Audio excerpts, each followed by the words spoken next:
Hello, let's take a look at the Fanfare March by Shelukov.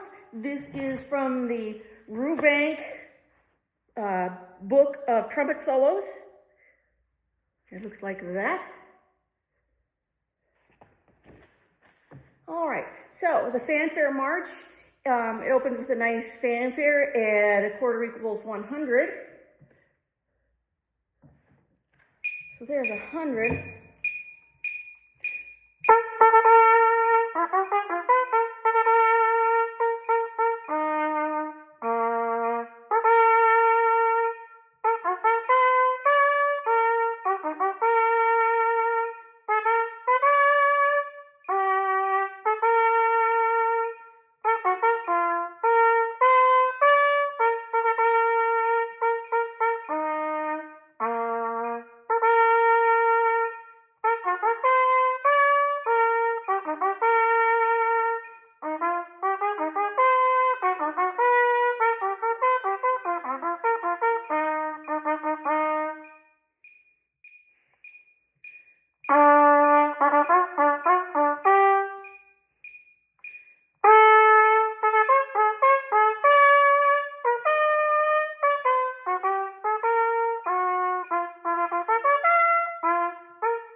Okay, so that's how it sounds. So let's pick out a couple of essential characteristics of a fanfare or a march. Did you notice that the tonguing was very crisp and that there was some separation between notes?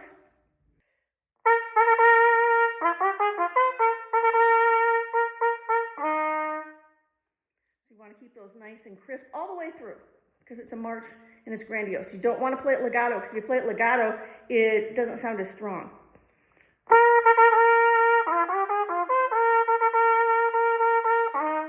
Sound as strong as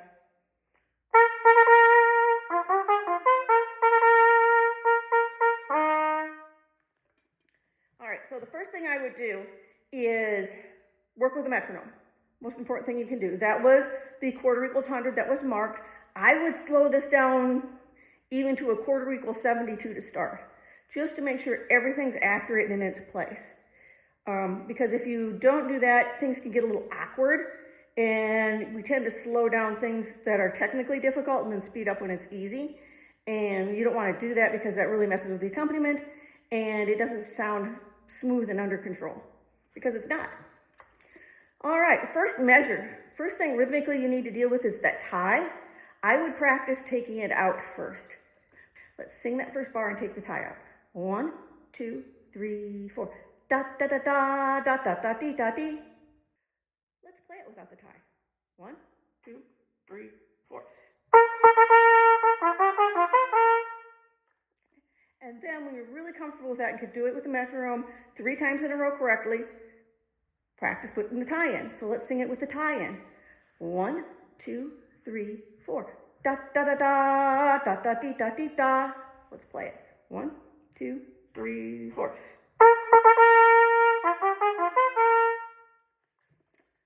Okay, the next measure you have a tie. Again, take it out. Let's sing it without. 1, 2, 3, 4. Da da da da da da da da da.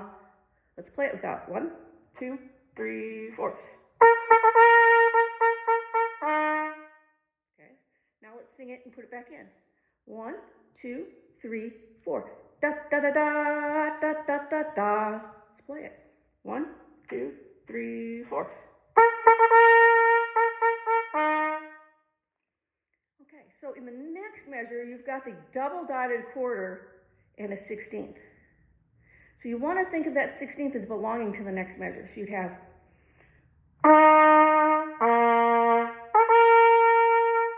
let's sing that. 1, 2, 3, 4. Ta, ta, ta, ta. Let's play it. 1, 2, 3, 4. Okay, let's play all 3 bars. 1, 2, 3, 4.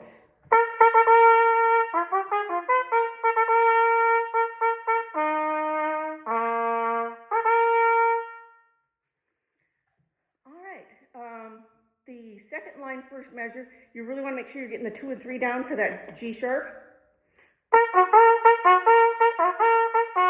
So one of the things I would do is practice slurring it first.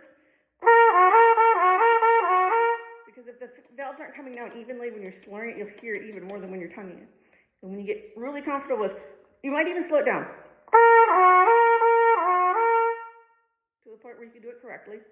And then when you get it up to speed, put the tonguing in. But by doing that slurring first and slowing it down, you'll be able to do it accurately.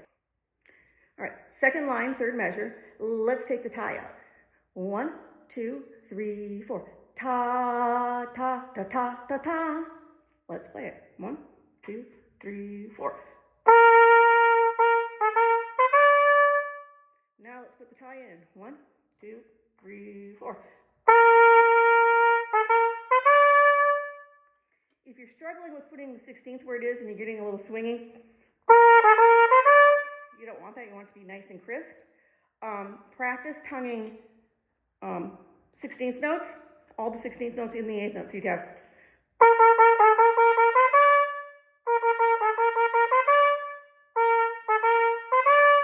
and that will help you learn how to place those 16ths.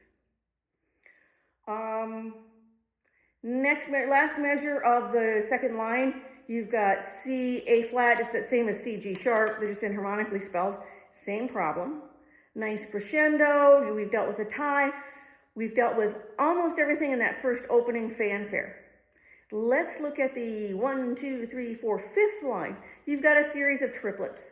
Again, first thing, slow them down.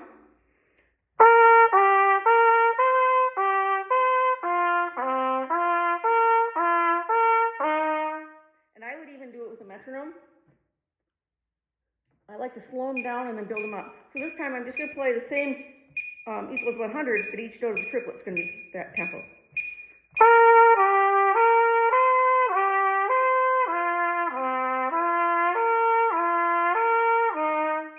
The reason I slow it down and slurred it was to make sure I had the right air going and my fingers were coming down exactly the way they're supposed to. And then I speed it up, maybe 2 or 3 beats each time, doing it 3 times in a row correctly before I speed it up, and that way they'll be nice and even, and it'll sound really good.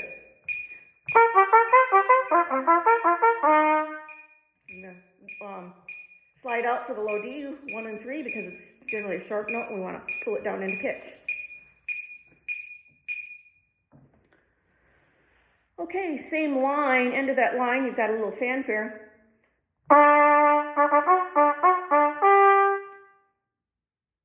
Let's sing it once. 1, 2, 3, 4. Ta, ta, ta, ta, ta, ta, ta, ta. Let's play it. 1, 2, 3, 4.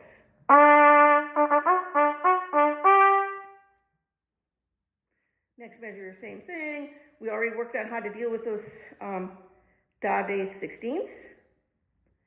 And we've worked on just about everything all the way through. You want to look at the very ending, starting with the forte in the second to last line. That's, again, the big fanfare coming up. And so you want to make that extra marked and a little extra loud because it's like, here we are, we're done.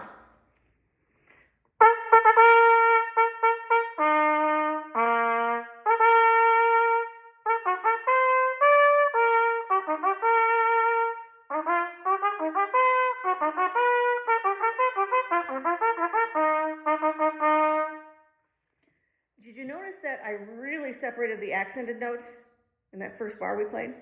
Ba ba da da da da da da. That gives it a little. That space gives it a little more strength on those accents. So when you want to have the accents, you want to make sure they're a little separated so you can have a little more power to them. At the very end, make sure second to last bar again the D, getting the slide out, and then getting a nice ending. Or you could work in getting the triplet to go to the next quarter. Bum, ba, ba, ba, bum.